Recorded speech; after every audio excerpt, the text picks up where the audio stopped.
Good morning, all. This is Tom here.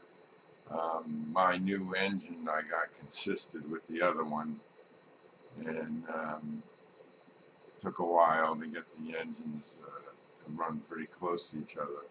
So let's see how it's going. That's on the third level. And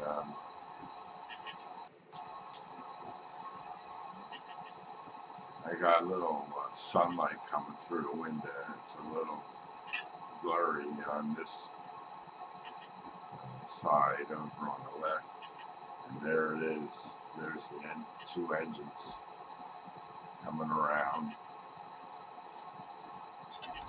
You can see them on the left screen there, two engines together.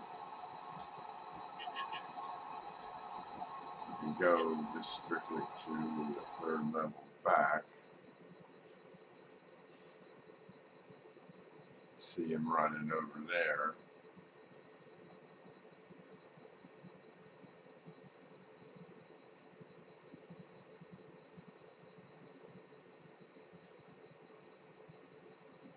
So it took a little while to get them consistent because I ran it through and speed matched it, and on speed step 1 the new engine was going 1.1 miles per hour, and the one I had originally was only going 0.05. So I reset CVs. Which CVs did I change? Changed a couple of CVs around, and CVs 2, 5, and 6 on both engines. Now on the new one, CV6 I can't set for some reason. That's the decoder that's in there probably. Maybe eventually I'll switch out that 21 pin decoder with the sound decoder, and it might give me the CV6. I have a LokSound in the original engine, and that had sound and everything. The new one, I got a LokPilot, which is a same company but a different decoder. It doesn't have sound in it. So I had CV2 originally set to a value of 3. I changed it to a 2.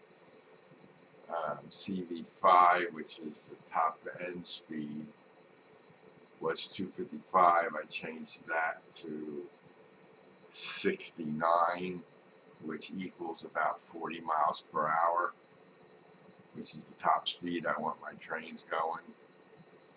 And then CV6, I had it at 88, and I changed it to 33. So half of 69 is like 33. So these trains here is running at top speed right now, so it's running 40 miles an hour. So that's not too bad. It's a nice, smooth run. Maybe tweak it a little later and see how it goes. If we go down to Murrayfield, it's going to be hard to see. Let's see if I can do Rose Lake. Yeah, Rose Lake.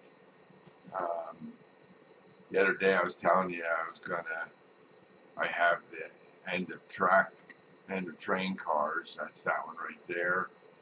And then I put some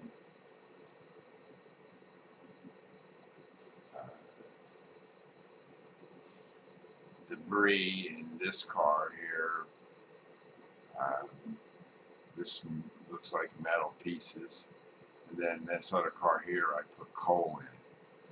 And all I did was take a piece of styrene, cut it to the length and width of these cars, and laid that in there. And then I glued the stuff on top of that. so I can take that out if I need to. So those two cars, I finally got some. They're not empty anymore, and then it covers the magnets or the metal weights that I put in there to weight down the cars. So that's that. And there's the helix. Back to me. No, that's the wrong one. Back to me. And so that's it. I just wanted to show you my consistent engine, and they're running.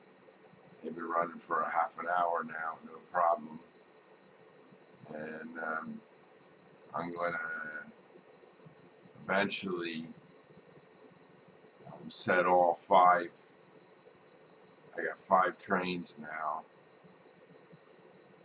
and then I can run at the same time. I got 2 up here, 2 down in Murrayfield, or in Rose Lake, and 1 on Murrayfield. So that's 5 total trains. And then eventually I'll have 6, maybe 7. And when I get the subway system up, that'll be 2 trains running in the subway system. So it'll be interesting to see how that all works out. So that's it for today. There goes the 2 engines. They're Lehigh Valleys, and we'll see you all in the next video. And everybody enjoy the rest of the weekend. And you all take care.